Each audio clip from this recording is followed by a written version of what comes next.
पेड़ के बीच ससुराल। अरे अब की फसल में भी कीड़े लग रहे हैं। अब तो डर है कि फसल खराब ना हो जाए। इसमें खाद की कमी है, कल ही मैं इसमें खाद डाल देता हूँ। अरे समझ नहीं आता, हम तीनों मिलकर इतनी मेहनत करते हैं, फिर भी हमारे घर में इतनी गरीबी छाई रहती है। और गांव वालों को लगता है कि काफी अमीर है, केवल हमारा वो पुश्तैनी घर देखकर। अरे ठीक है, आज का काम हो गया, अब घर चलते हैं, वरना तुम्हारी माँ घर जाते ही सुनाना शुरू कर देगी कि खाने का समय नहीं होता। जी बाबूजी। तीनों घर आ जाते हैं जहाँ श्वेता चूल्हे के सामने मुंह लटकाकर बैठी होती है। क्या हुआ? चूल्हे के सामने ऐसे मुंह लटकाकर क्यों बैठी हो? खाना नहीं बना क्या अभी तक? बहू ने तुझे कहा तो था कि बनिया की दुकान से तेल मसाला और सब्जी लेते आना, वरना आज भी दाल चावल मिलेगा। अरे ये भी तो जाकर ला सकती थी। गई थी मैं बनिया की दुकान पर, पुराने हिसाब गिना दिए उसने और सामान देने से मना कर दिया। खेती से भी ज्यादा मुनाफा नहीं हो रहा, बाजार में अनाज के दाम कम मिलते हैं, उससे पैसे उतने आ नहीं पाते। और कुछ दिन ऐसे ही मैनेज करो, मैं सब ठीक कर दूंगा। जिसके बाद श्वेता चुपचाप दाल चावल बनाकर सबको परोस देती है। क्या माँ फिर से दाल चावल? आपको पता है ना मुझे दाल चावल नहीं पसंद। हम इतने बड़े घर में रहते हैं, उस हिसाब से तो हमें मुर्ग मुसल्लम खाना चाहिए और हम दाल चावल खाते हैं। बेटा, ये घर हमारे पुरखों का है, उन्होंने बनाया था, इसीलिए इतने बड़े घर में रहते हैं, वरना अगर हमारे पास ये घर ना होता तो शायद हमें खेतों में रहना पड़ता। अम्मी, हमको तो मुर्ग मुसल्लम खाना है, दाल चावल नहीं। बच्चे अच्छे खाने की जिद करने लगते हैं। श्वेता जैसे तैसे बच्चों को समझाकर खाना खिलाकर सुला देती है। संध्या जी का परिवार इतना गरीब था कि वो मुश्किल से 2 वक्त के खाने का इंतजाम कर पाते थे, लेकिन गांव वालों को लगता था कि उनके पास खूब पैसा है, क्योंकि उनका घर बहुत बड़ा था तो कच्चा ही, लेकिन पुराने तर्ज की बनावट और मजबूती उस घर की शान बढ़ाती थी। ऐसे ही दिन बीत रहे थे और आए दिन उन्हें खाने पीने की परेशानियां फेस करनी पड़ती थी। साथ ही आस पड़ोस वाले भी उनके घर को देखकर आए दिन बातें बनाते। एक दिन, बनिया काका, आधा पाव तेल दे दो और 1 पुड़िया गरम मसाला। पैसा लायो। जी ये लो 50 रुपए। बनिया नोट लेकर ध्यान से देखता है, फिर श्वेता को आधा पाव तेल और 1 पुड़िया गरम मसाला देता है। वहीं श्वेता जब सामान लेकर घर जाने लगती है तो अरे खानदानी घर की बहू में ऐसे आधा पाव तेल से 1 हफ्ता खाना बनाएंगी तो कैसे चलेगा? इतने पैसे वाले लेकिन सच में कंजूस है ये लोग। पुरखों का घर है, वरना इनकी तो नौबत भी नहीं है कि ढंग से रह सके। पैसे हैं, खर्च करना नहीं जानते। श्वेता मोहल्ले की औरतों के सारे ताने सुन रही थी। आप लोगों ने ही कमा कर गड्डी गड्डी रखी है ना हमारे घर में, जो आपको पता है। श्वेता का जवाब सुनकर सारी औरतों का मुंह बन जाता है और श्वेता वहां से चली जाती है।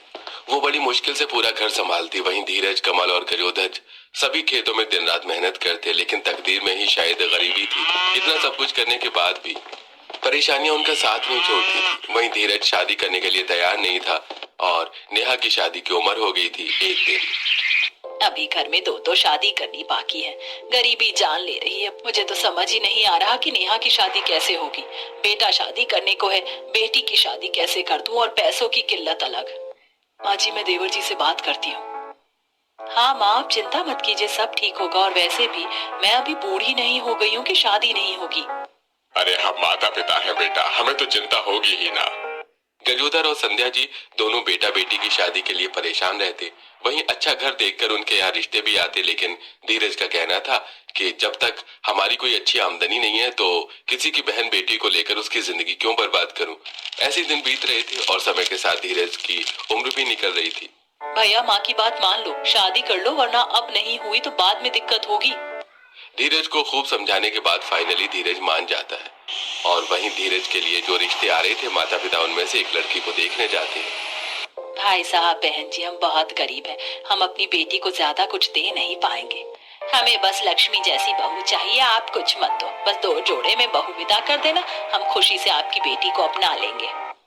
आप लोग बहुत नेक हैं। इतने बड़े घर से होने के बाद भी आपने एक बार भी गरीबी और अमीरी का नहीं सोचा। अरे हम भी आपकी तरह ही हैं, और इंसान का घर नहीं, दिल बड़ा होना चाहिए भाई साहब। धीरज और नंदिनी भी एक दूसरे को पसंद कर लेते हैं और दोनों का रिश्ता पक्का हो जाता है। कुछ समय बाद बड़े ही सिंपल तरीके से दोनों की शादी होती है और नंदिनी विदा होकर ससुराल जाती है। ससुराल की दहलीज पर आते ही नजारा कुछ और ही था। वहां लोगों की भीड़ लगी थी और कुछ सरकारी ऑफिसर वहां आकर घर सील कर रहे थे। ये क्या हो रहा है? आप लोग हमारा घर क्यों सील कर रहे हैं? और ये सारा सामान बाहर क्यों फेंक दिया आप लोगों ने? हमारा घर खोलो। ये सरकारी प्रॉपर्टी 100 साल पहले आपके पूर्वजों ने लीज पर ली थी और हम पिछले 5 साल से आप लोगों को घर खाली करने का नोटिस भेज रहे हैं, लेकिन आप लोग हैं कि आप लोगों को समझ ही नहीं आ रहा है। अरे हमारे यहाँ तो ऐसा कोई नोटिस आया ही नहीं। तभी पोस्टमैन वहां से जा रहा था। अरे ओ पोस्टमैन, यहाँ आओ। ये गजोदर जी हैं, इनके लिए सरकार की तरफ से नोटिस आई थी, आपने इन्हें ला कर दी नहीं? अरे माफ करना साहब, नोटिस तो हर 15 दिन में आ रही थी, लेकिन भूल गया, अभी ला कर देता हूँ। पोस्ट ऑफिस से पोस्टमैन गजोदर जी के नाम की कम से कम 50 लिफाफे लेकर आता है, जो देखकर परिवार वाले हैरान हो जाते हैं। ये देख लीजिए गजोदर जी, सारे नोटिस आपके नाम के हैं। अब यह सरकार का फैसला है कि लीज की प्रॉपर्टी आपसे वापस ली जा रही है। सर, हमें थोड़ा समय दे दीजिए, हम जल्दी घर खाली कर देंगे। ऑलरेडी 3 साल फ्री में रह चुके हो इस घर में, और कितना रहोगे? चलो अब इस प्रॉपर्टी से बाहर हो, या फिर हमें जोर जबरदस्ती का सहारा लेना पड़ेगा। जिसके बाद सरकारी ऑफिसर जबरन घर वालों को घर की बाउंड्री से बाहर निकाल देते हैं और घर पूरी तरह से सील करके वहां से चले जाते हैं। सभी घर के बाहर सड़क पर परेशान बैठे थे। वहाँ अब क्या होगा? हम कहाँ रहेंगे? हमारा तो घर ही छिन गया। सब लोगों की जलन है, इसी वजह से हम बेघर हो गए, वरना अब तक सब ठीक होता। श्वेता बहू, हमें माफ कर दे, हम तुझे तेरे ससुराल में ले जाने से पहले ही बेघर हो गए। तभी आसपास की औरतें नई बहू को ताने देने लगती हैं।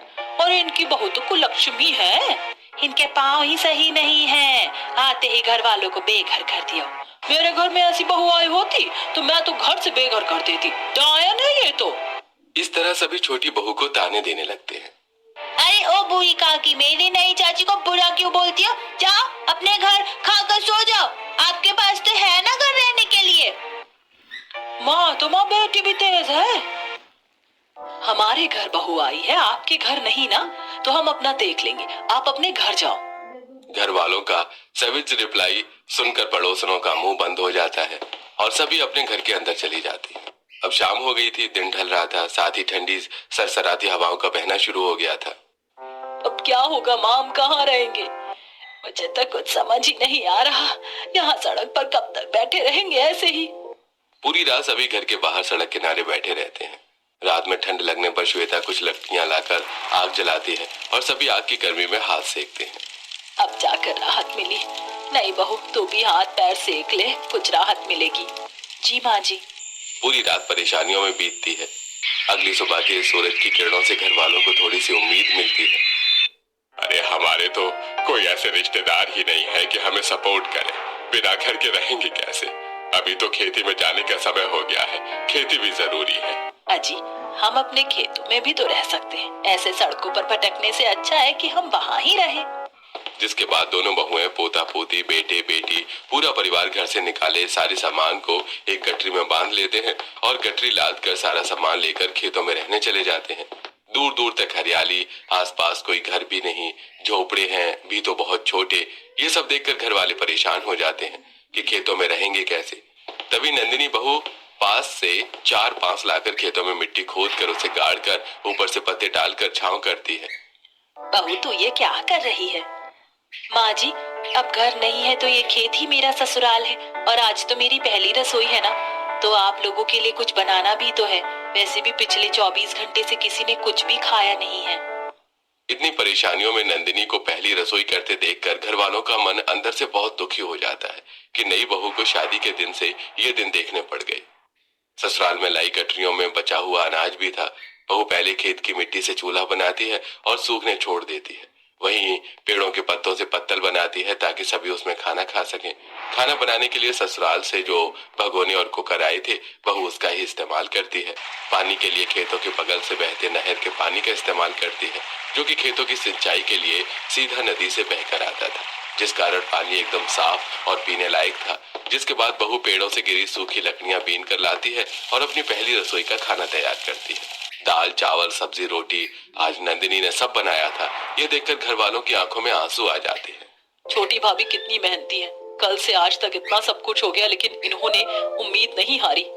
आप लोग इतने उदास क्यों हो? नियति को यही मंजूर था और खेतों में रहने में कोई बुराई थोड़ी ना है। अब आप लोग खाना खाकर बताइए कैसा बना है।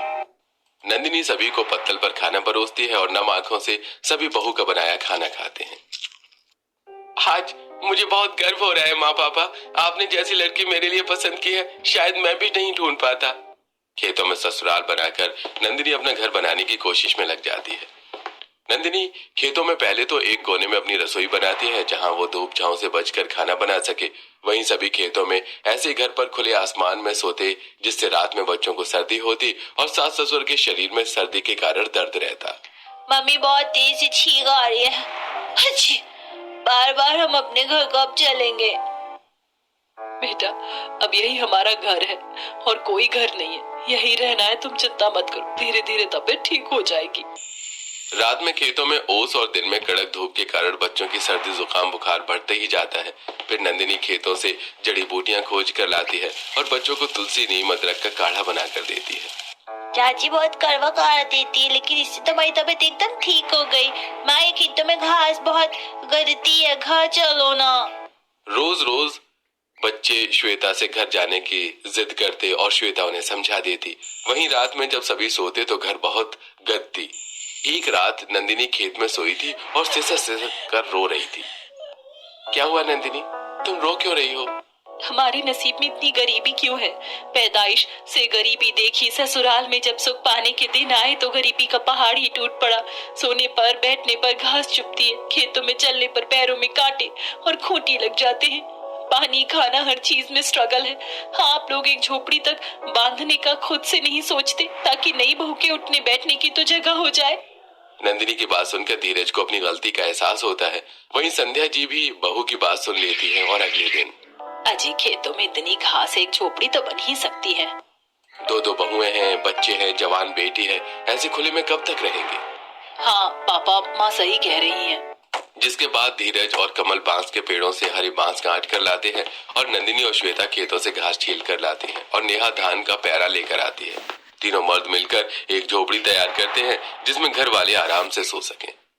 अब घर की औरतों को बैठने उठने के लिए थोड़ी सी सुविधा हो जाती है। नंदिनी और श्वेता साथ मिलकर लकड़ियां लेकर आती हैं और चूल्हे पर खाना बनाती। वहीं धीरज, कमल और गजोधर तीनों दिन रात खेतों में मेहनत करते ताकि फसल अच्छी जाए। संध्या जी पति और बेटों के साथ निराई गुड़ाई का काम करती। रोजमर्रा का जीवन बड़े ही कष्ट में बीत रहा था। मौसम के बदलने से आए दिन खेतों में बारिश हो जाती थी और खेतों में और झोपड़ी में पानी भर जाता था। एक दिन अभी 15 दिन में हमने 4 बार झोपड़ी की घास बदली है। हर 3 दिन बाद बारिश की वजह से ये सड़ जा रही है। ऐसे कैसे चलेगा? हमारे पति भी तो इतना कमाते नहीं है कि 2 कमरे का घर ही बना सके। लेकिन कब तक ऐसे रहेंगे हम?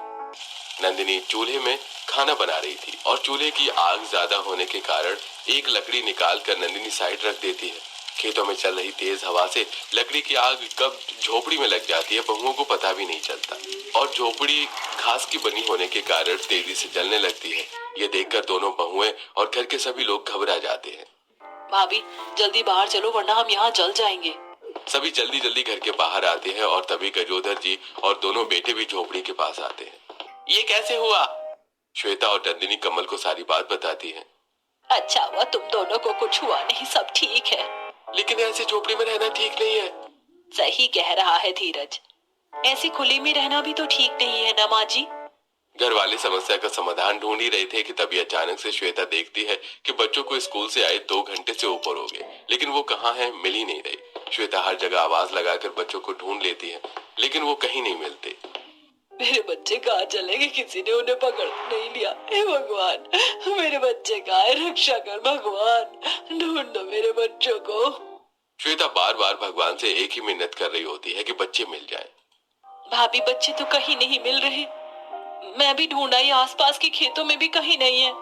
सभी घर वाले बच्चों को ढूंढने में लग जाते हैं। तभी नेहा देखती है कि वो अपने खेतों में एक बड़े से पेड़ के अंदर छुपे हैं। भाभी, मिल गई ये शैतान। श्वेता और नंदिनी भागी भागी बच्चों के पास जाती है। खेतों के किनारे एक बड़े से पेड़ के अंदर दोनों बैठकर खेल रहे थे। हम लप्पा छुपी खेल रहे थे, आपने हमें ढूंढ लिया। अब तो छुपने की कोई और जगह ढूंढनी होगी। बुआ ने सारा गेम खराब कर दिया। ऐसे कोई खेलता है क्या?